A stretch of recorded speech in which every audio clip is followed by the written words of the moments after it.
Okay, we are going live. All right, let me make sure. Yes, it seemed, yeah, we are broadcasting. You might want to, do you have a way to pull up the chat room? Yeah, I'm on my computer right now, and it looks. Let me check.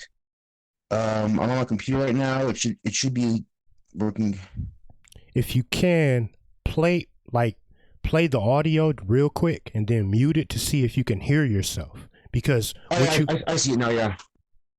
Okay, see if you can hear yourself. No, what I'm saying is play it back with your computer real quick as you talk. Yeah, I hear it. Okay, you can hear. All right, cool. Okay, yeah, I guess, man, we don't have long. And welcome. That's enough time. So yeah, so you said you wanted to go over my Mortal Kombat 11 review? Right, yeah, exactly. Okay, let's talk about it, man. I mean, today we're supposed to be discussing the future of fighting games. Yeah. An open Mortal Kombat 11 discussion. Plus, we're going to be dealing with my man Hidden Gem Gamers. Yeah. And his review that he wrote on GameSpot.com regarding. It was actually I posted it to my own website. It's hiddengemgamers.com. Okay. Yeah, I have my website using WordPress. I'm not really good at it though. Yeah, so everybody head on over there to when you get a chance, head to what is it, Hidden Gem Gamers. I'll post a link in the chat. Okay, that's cool, man. Definitely. But I know you don't have long, so kind of hurry it up so we can get the okay. Yeah, so that's the link. If anybody wants to read any of his reviews that he does on games, head over there. After the today's quick show, and join in on the discussion. Join in on the discussion because he does. My man Hidden Gem Gamers, he does like a lot of reviews off of all type of games from different platforms. So without further ado, go ahead. Yeah. Go ahead. I typically do anything that's popular, really, but I mean, I like to give attention to hidden gems because there are so many great games that don't get much exposure. But for this episode, we're just going to be talking about fighting games. So, I asked you once before. You said you never had a Dreamcast, right? Correct. Did you ever have a Sega Saturn? Okay, no. Let me correct that. No, I've had a Dreamcast, a long time ago. Okay. All right. Because the Dreamcast had so many amazing fighting games, mostly made by Capcom and SNK. One game that I mentioned to you a while ago was Techromancer. It was a 3D mech fighting game, really fun. It's going for like $50-$60 on eBay right now. Okay, cool. Well, I like all these old fighting games. There was so much content in them because the developers had to find a way to cram as much content as they could onto a disc. Because back then, the Dreamcast GD only had 1 gigabyte of memory. Okay. Yeah, so Techromancer, there's so much content on this. There was an unlockable intro. It had 2 intros. One that you played. There was the arcade intro, which is a bunch of still frames. Then there was an unlockable, fully animated 2-minute video, original video animation, which was unlocked by transferring a mini game to your VMU, the Dreamcast Virtual Memory Unit or Visual Memory Unit, whatever it's called, and then using that to play mini games and get points, and use the points in the VMU's mini games. There are 3 mini games which you can use to get points to unlock things in the game itself. There's so much to unlock. You can unlock character bios, hidden intros. You can unlock artwork. There's so much content. And I was just thinking, that game would be like Capcom. If that game came out today, there would probably be like all the stuff that you could normally unlock would be you'd have to pay extra for, like all the character bios and unlockable extra intro.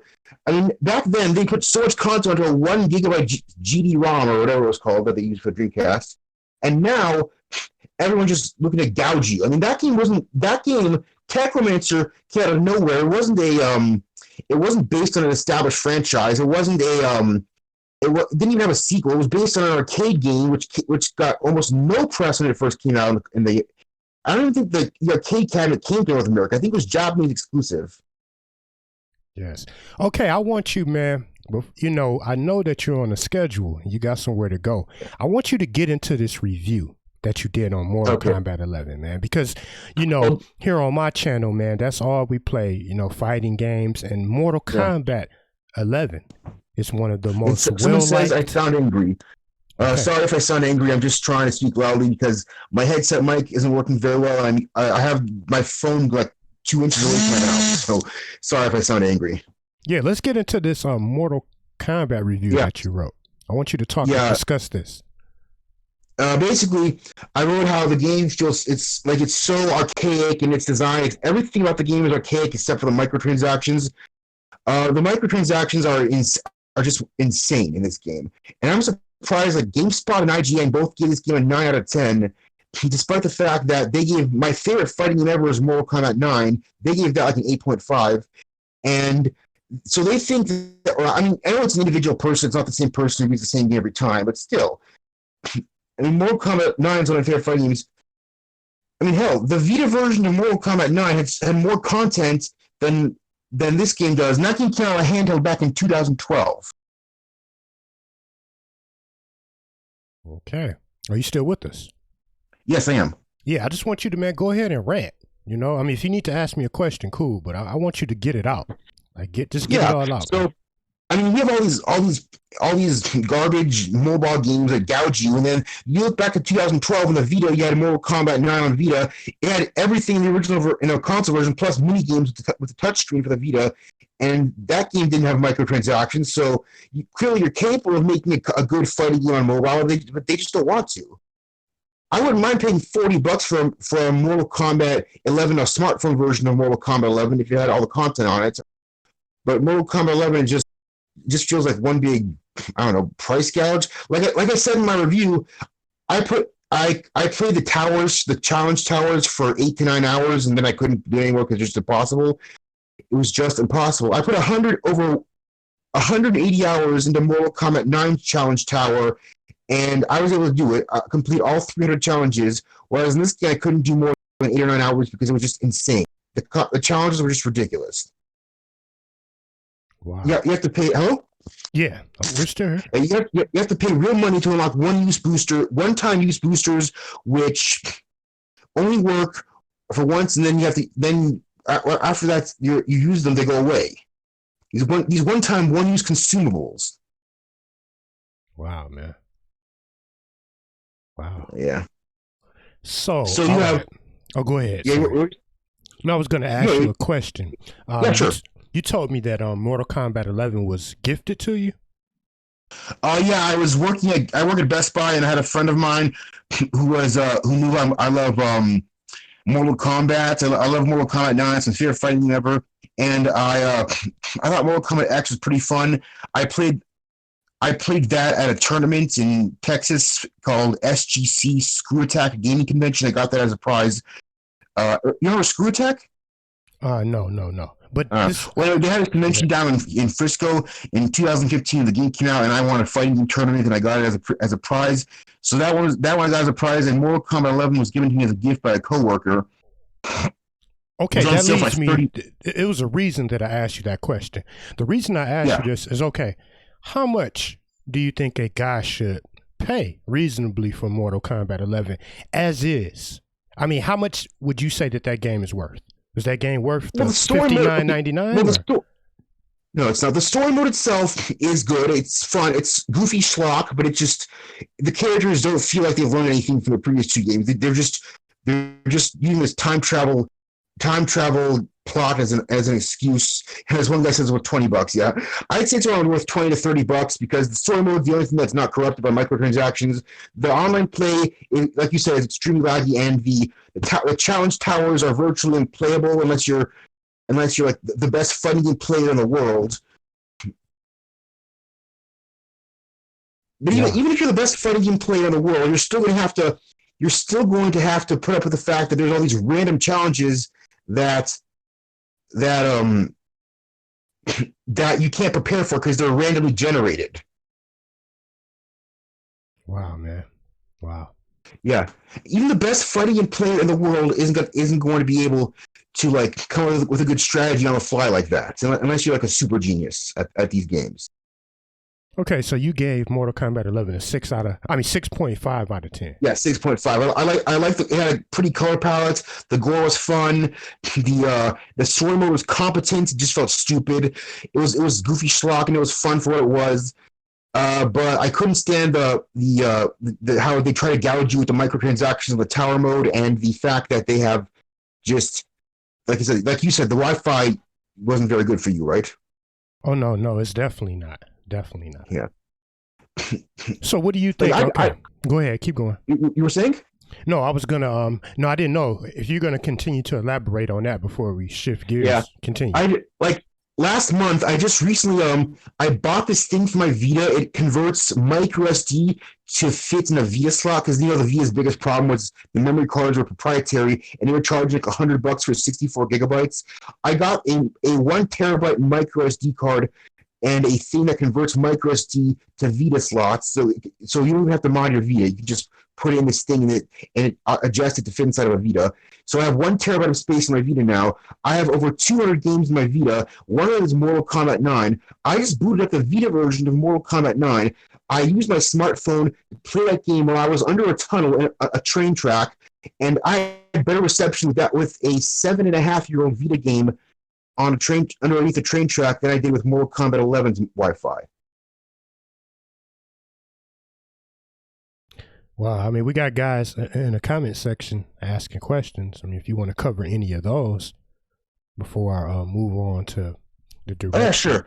To me, Mortal Kombat 9 was the best. Yeah, I guess my favorite fighting game. Why do you feel the Mortal Kombat 11 trailers and character trailers were way better than the actual gameplay? That's subjective. Who else thought that the big prize at the end of the tower was access to the least of the bosses? Yeah. So if anyone has actually interested in reading my review, I try to be objective, and like I said, I'm a big fighting game fan when it comes to like old school fighters. Another thing that I don't like now is that there's so many like fighting games are becoming now like Call of Duty. There's so many of them that the market's getting oversaturated.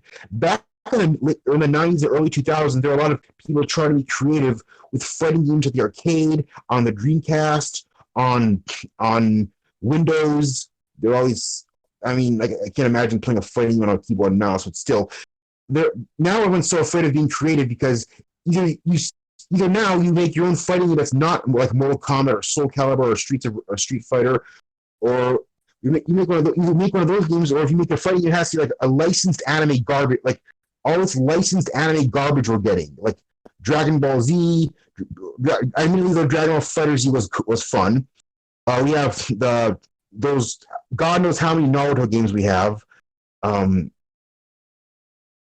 Yeah, there's like 50 billion Naruto games. The last Naruto game I played was Naruto Ultimate Ninja Storm 1 back in 2008, and that was it for me because these licensed anime fighting games, they can be fun, but I just don't think that there's room for any creativity down fighting games, because unless you have like a super popular anime franchise you can base your fighting game off of, then you have to pretty much make Mortal Kombat or Street Fighter or Soul Calibur, because there's really no room for creativity anymore. No one wants to be creative. I mean, Capcom has they put all their resources and money into making that Resident Evil 2 remake. I doubt they're going to go back and look at Techromancer or Power Stone and try and make a remake of those, because no one knows those games anymore. Well, that kind of leads me to my next question. Okay, so based off of what you have experienced when it comes to Mortal Kombat 11 or just any other modern fighting game, what do you think that this is saying about the direction, that fighting games are going in the future? Well, pretty much every fighting game now has microtransactions except for Soul Calibur. I'm not even sure. Does Soul Calibur 6 have microtransactions? Okay, no, I didn't. Nope, I don't see any microtransactions. I just bought it recently, but as far as microtransactions are concerned, no, they just have like a few unlockables. Well, I mean, that's microtransactions. Are you talking about additional characters? Like, would But that I'm talking include about additional characters or like just gear? RNG loot boxes or things you can buy for like $2, or like you buy a candy cane and place it with a sword that costs $2. Like you have a candy cane sword or whatever. Like Yeah, I if you haven't want looked to, at it that extensively. I just bought it. I haven't seen anything like that yet. just in case anyone's wondering in the chats, you don't have to talk about just Mortal Kombat. We're talking about fighting games, like the broad, like the whole industry now and how fighting games are being treated in the industry. So you don't have to talk about just Mortal Kombat if anyone wants to talk about any other fighting games in the chat. Yeah, so where are we headed? Like when it comes to Mortal Kombat 12, Street Fighter 6, Tekken 8. Like, where do you think we're headed? I honestly don't know. I just think, I mean, at this point, a mobile fighting game would probably be if you're gonna, at this point, microtransactions are inevitable. You might as well just make a mobile fighting game and put all your games on mobile at this point. Like Dead or Alive 6 has over $2,000 worth of microtransactions, but you still have to pay like an extra dollar every time you want to change your character's hair color. I mean, that's something you expect in a free-to-play mobile game. Okay, yeah, I got So you. yeah, if microtransactions are inevitable, I might as well just buy all my fighting games on mobile, or play some of my old Dreamcast fighters or Sega Saturn or PlayStation 2 fighting games. Those are fun. Right, so you don't see any hope? No hope for the future? I don't have any hope. I mean, like I said, Mortal Kombat 9 on Vita, and there was another. I think Mortal Kombat X was also on mobile. Those were fun, and they're still quality games. I mean, they have a lot of effort put into them, but just these developers just can't like resist the temptation to put microtransactions to everything and mar the experience. It was barely tolerable in like. I don't know. There were some fighting games you can buy like extra stuff to make your characters look cool, and that was fine. But now you have all these RNG, random number generating things that are just so over the top, and they're just so ridiculous. Wow.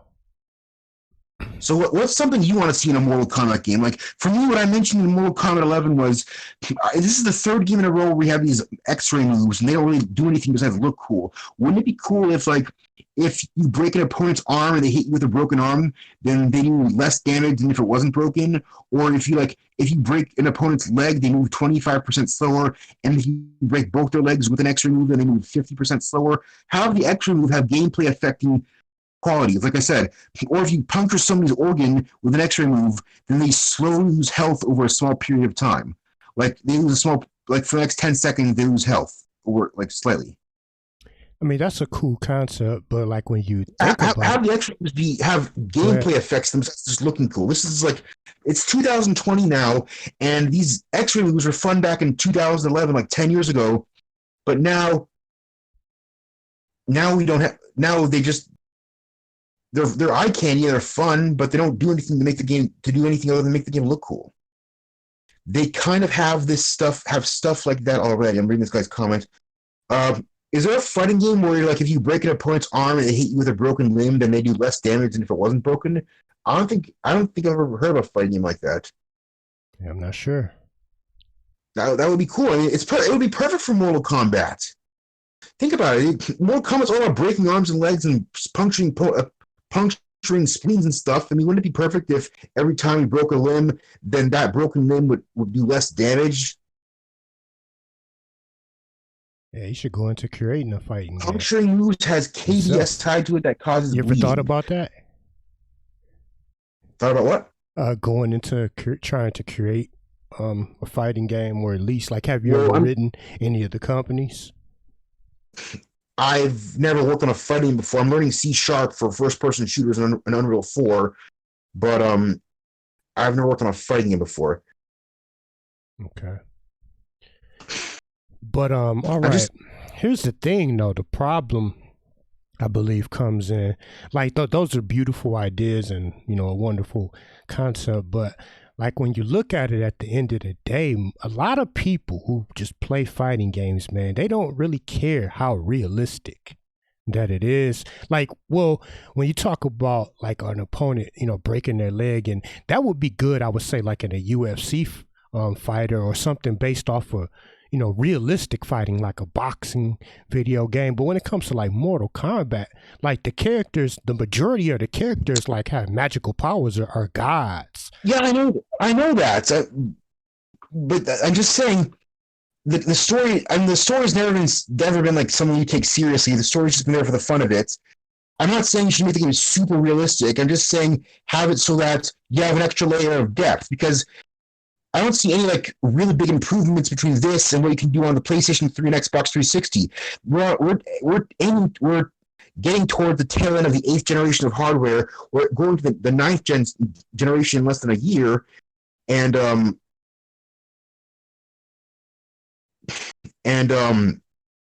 we still haven't done anything that makes the fighting games like Mortal Kombat look or feel like it's next gen other than the graphics. I'm sure besides the graphics, if it weren't for the visuals of Mortal Kombat 11, it could easily have been programmed for PS3. There's nothing super complex about fighting games, for at least with this fighting game. So like I said, make it so that the breaking arms and legs if you hit someone with a broken arm or leg, it would do less damage. Make it so it's like somewhat. It would take a lot more memory it would take a lot more memory of the system's memory to use, so it would feel more next gen.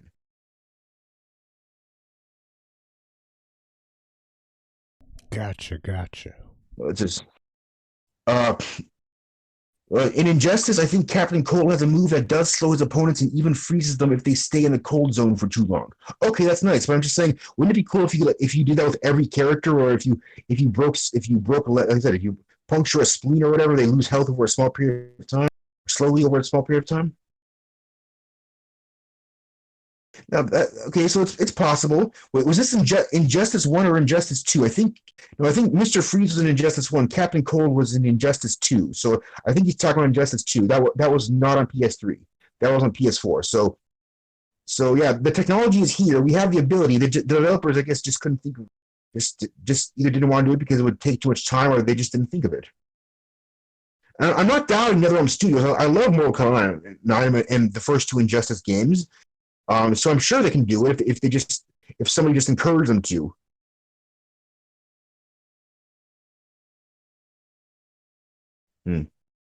Also to note, Dead or Alive 6 has microtransactions. You have to pay $1 to change the character's hair and $2,000 worth of DLC. Yes, I went over that. Yeah.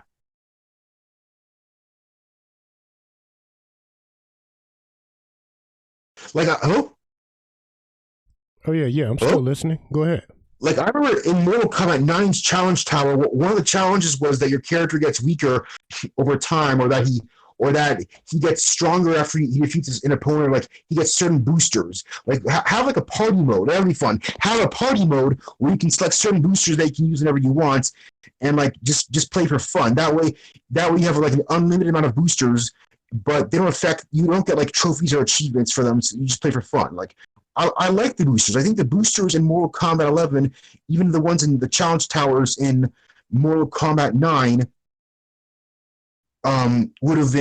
would be fun if you can use them as much as you want. The fact you have to pay for them or grind at a slug or grind for hours on end to unlock them makes it a chore. Have like a party mode where you can use them as much as you want without having to worry about running out of them, and you can just use them for fun, or you can play with them for fun and not have to worry about and you don't get any achievements or trophies. You just to practice with them. That would be fun. That would be interesting. That would be cool, because if you have a one-time use booster, and you only use it, and you don't get much time to practice with it, you only get to use it one time, and then it goes away.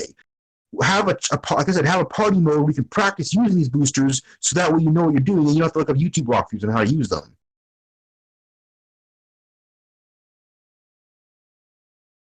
That'd be cool. Oh yeah, I'm all ears, man. Just hearing you out, just listening.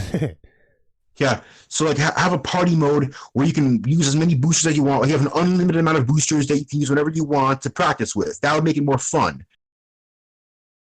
And like I said, it wouldn't affect you can't use them online, and you can't use them in the challenge towers. You just be practicing with them.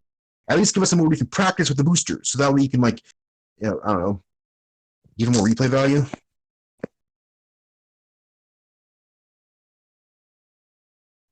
Yeah, Mr. Freeze wasn't in Injustice 1. Yeah, Mr. Freeze was in Injustice 1, actually. In Injustice 2, he was Captain Cold. I'm reading these comments. They came up with the skin. Yeah, the Mr. Freeze skin. Yeah, Mr. Freeze. Yeah, Mr. Freeze was in the first Injustice, and the second one he was Captain Cold. At least that's how I remember it. He wasn't in Injustice 1, are you sure? Not sure. Okay. I would have to check. So yeah, I really hope that like all these ideas that are fun, they just don't. They don't. How hard can it be? Like as make a party mode or like a game, a mode where you just play against your friends for fun without getting any trophies or anything. That way you wouldn't be gaining anything from doing that. You'd just be having fun. I mean, that's what fighting games are for in the first place. They're for having fun at parties. So that's what they were made for. Kind of like the items in Smash Brothers. I mean, you have Smash Bros tournaments where you can't use items, but you have modes where you can use items if you want just for fun. And Smash Bros at its core was a party game, and that's how I view Mortal Kombat. Mortal Kombat for me was never meant to be taken seriously. It was just a goofy game that tried to be cool, edgy back in the early '90s to shock people with the amount of like virtual blood you can put on a screen and get away with. So what are your thoughts on what would you do to improve Mortal Kombat? Or any fighting game, actually? I mean, okay. What would I do to improve Mortal Kombat? All right. Now, just speaking off of Mortal Kombat 11, I mean, the first and foremost is having stable lobbies, stable servers. I mean, what good is it? I mean, okay, Mortal Kombat 11, the way I look at it, is two different games. You got Mortal Kombat 11 and Mortal Kombat 11 Online. They're two totally different games at this point. I mean, with the lag, you know, like I would say probably over 50% of the time, like you're getting hit with random lag spikes. I mean, like you say, I haven't played MK11 on PC, so I don't know about the frame drops.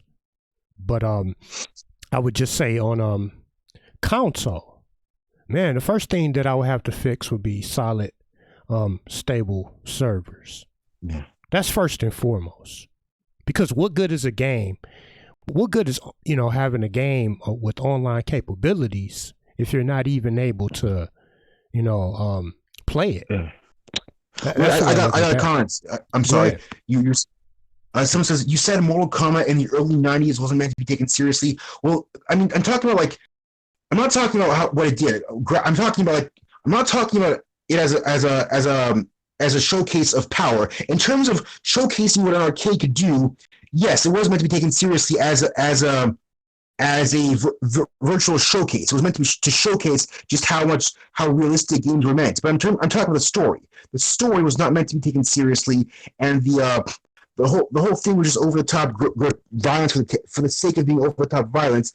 They made it that way because they wanted to showcase how powerful their cabinets could be back in the early '90s. And this worried some people. Some people overreacted to it and said, "Oh, these games are so realistic now that they can teach you how to."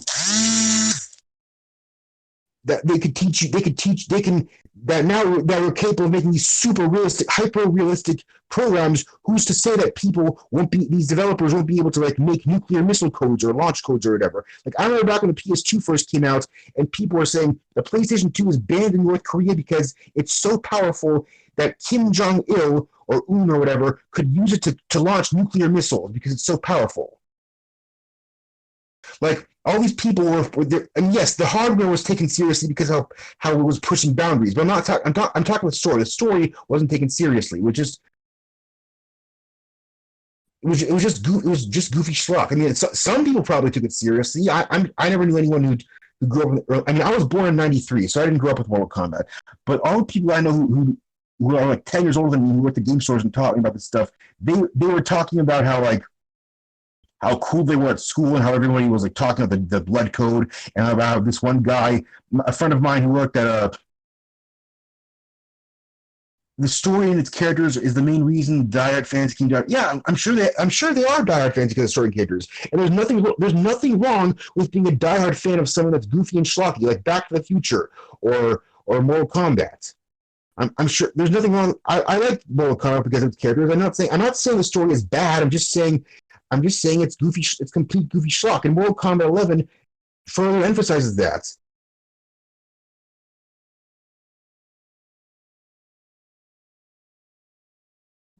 Like I said, we have all the people back then were so afraid of us pushing boundaries that's the reason why they were afraid of Mortal Kombat. Not just because of the gore and the schlock, but because of how powerful it made developers look. It's like remember that movie War Games with Matthew Broderick?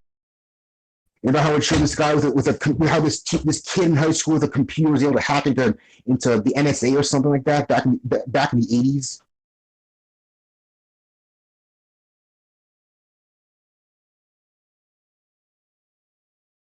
Hello? Yeah, I'm here, man. He's saying this guy's saying my opinion doesn't count. Okay, I can't claim to know exactly how Mortal Kombat had influenced people back then. I'm just saying, objectively speaking, nowadays Mortal Kombat is played basically for the fun factor and no one nowadays takes it seriously. But like I said, I had a friend of mine who worked at a game store who was like 12 years older than me, and he talked about how cool, at least in his school. I'm not sure where he grew up, but where he grew up with, it was that thing people talked about for fun. Like he had GamePro and he went to school with GamePro and he shouted out Mortal Kombat codes and everyone was his friend. Like ABAC ABB on Genesis would get the blood code and everyone was like, "Oh my God, give me the blood code! I'll be your best friend." So yeah, I can imagine it had a big impact back in the day. I'm just saying. For me, the people I know, it didn't affect them that way. And I know that there are people out there who probably did take it seriously, like the people who took the PS2 seriously, like, oh my God, Kim Jong-il is gonna use a PlayStation 2's massive power to hijack nuclear warheads. All this stuff was completely overblown.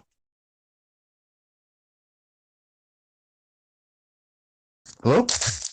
Oh yeah, man. I'm still here. I'm not going anywhere, man. Well, I gotta leave in like 5 minutes. Is there any? I mean, I know I've been talking like most of the time. Is there anything you would like to contribute to this? Like, you know what? No, this is good, man. This is all you. This is the reason that I wanted to do this. Because thank you. I appreciate it. You wanted to come on and speak.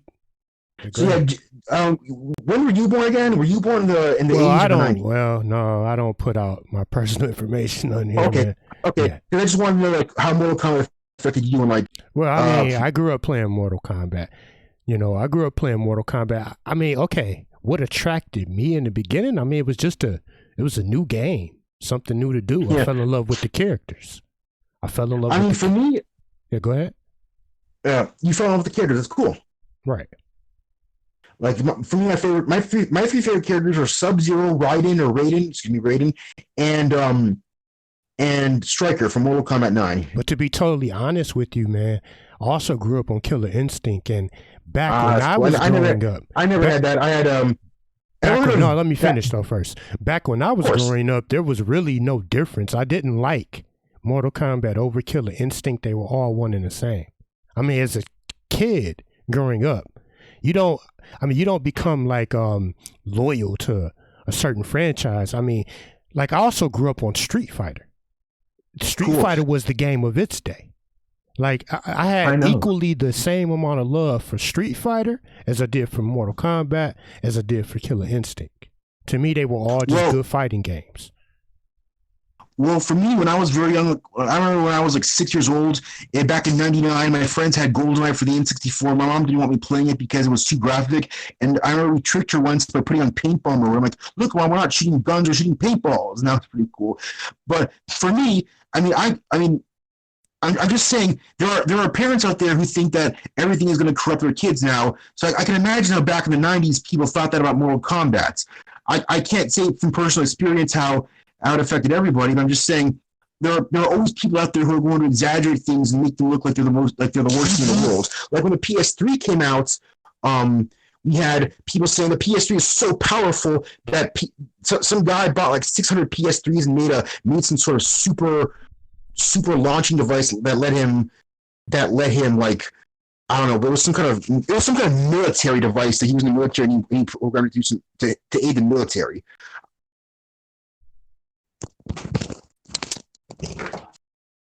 Okay, so you got to run off. I like I said, I like Mortal Kombat. I'm just saying, I personally, I never took it seriously because for me, I grew up with people who took everything seriously and thought that because that everything was going to be evil and detrimental to your health because everyone was so high strung and like everyone was so afraid of like the Y2K event, and we had like Y2K in 1999, and then 2 years later we had the World Trade Center incident. I don't know. I grew up in a weird time. But do you personally think Mortal Kombat was ever meant to be taken seriously? I'm not talking about the graphics or the power of the arcade. I'm talking about like the story and and like what the developers were intending. No, it's just to me, it's just another video game. I mean, exactly. When you say mean to be taken serious, I don't understand. I mean, it's not meant to be taken no more serious than your average science fiction movie. I mean, it's just a story. It's meant for entertainment. Exactly. Like I said, people were just afraid back in the early 90s because of how realistic it was, and they were so afraid that terrorists were going to hijack the arcade machines and use the arcade machine's motherboard to create some kind of weapon of mass destruction. And that's what and that's I think that's why people took it so seriously. Because the arcade, how much RAM did a Mortal Kombat 1 arcade cabinet have? I'm gonna look that up. Probably because of the gore. And from what I had read or remembered, it was because it was supposed to be so realistic looking during this time. It was unlike anything else with the fatalities, for an example. The fatality moves were something unlike anything else of that day. So this is why people were talking about how realistic of a video game it was. And, parents were panicking because they didn't want their children, trying to rip some kid's head off at school or something like that, trying to be Scorpion. That's, where the panic came in. I'm trying to look up the amount of RAM arcade system. Midway Y unit versions 1 through 4. I'm looking on Wikipedia the amount of RAM it had. I can't find exactly how much RAM, but I can imagine back then the amount of RAM used to run a game like that would have been a lot. And I can imagine it scaring a bunch of tech people who are like, oh my god, this is just so powerful. It's gonna. I mean, nowadays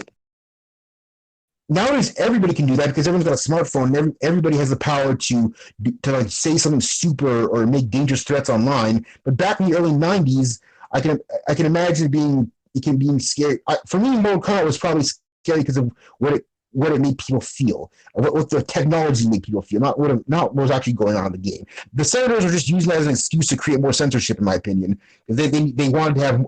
They saw that video games were getting popular, so in 1995, I believe, was when the ESRB came out, or was it 94?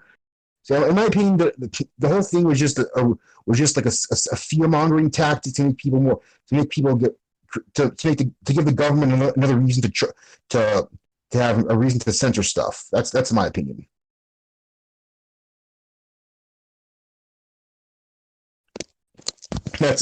So yeah. Well, I'm going to be leaving in like 2 minutes. Is there anything you want to say? Okay. Would you like to read that last comment before we head off for today? I'll say one thing though. Though it played so well and was a step toward an upgrade to Mortal Kombat mechanics, Mortal Kombat 4 and how much of a meme it's become will never be taken seriously. So leave it at that. So yeah. Mortal Kombat 4 is that on N64, I think. I cannot remember, man. Mortal Kombat basically created the ESRB. Yeah, it did help create the ESRB. But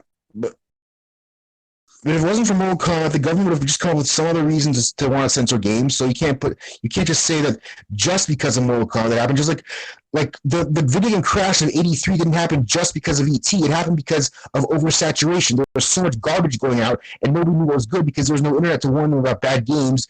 It was a crapshoot whenever you go buying a new game. Because it was so that was how it was back in '83, and everyone wanted to blame it on ET. Mortal Kombat was a big part of creating the ESRB, but the government's always going to want to find new ways to want to censor things. So of course they're going to use that as a scapegoat. And of course it was the most popular game at the time, so of course they blamed that. If it wasn't for that, they'd find something else. Okay, definitely, man. You got a very interesting way of looking at things. Before we head off, man, we're about to go. Just tell people about the website and your review. And Yes, no, my website is called hiddengemgamers.com. I provide one more link in the description. Here it is. That's the link to my website review. It's very amateurish. I haven't really worked on it for that long. I'm working on getting a friend of mine, a neighbor, who's taking art classes to like draw a mascot for my website. I was thinking of either using myself and like her painting a picture of me because she's a really good artist, or using some kind of animal, like a mythical animal, like a jackalope, or like or like you know how jackalopes are so rare back in the old days. People believe they existed. So like so yeah, I was looking to use to make a mascot for my website, but I really haven't thought of anything other than a jackalope. Okay, definitely, man, definitely. We appreciate coming on. I don't just do fighting games. My favorite genre is platforming and RPGs. I really like those two. And if you would ever like to start a podcast in the future, maybe our next episode could be about crowdfunded games, because I fund a lot of things on Kickstarter. Okay, definitely, man. We'll speak about that. Yeah, okay, man. It was good to have you on or whatever. Thanks. You too. Thank you. Yeah, thanks for everybody, man. Make sure, we say thanks to everybody in the listening audience. Yeah, thanks to everyone in the audience. We have 7 people watching now. Thanks to all the people who are watching. And it says we have 16 likes, so that means you got at least 16 people watching at one point. So thanks to all the people who are no longer here, listening to us ramble for half an hour or for 45 minutes about fighting games. Yep, okay, definitely, man. All right. Until next time, man. I guess on that note, we're gonna be out of here.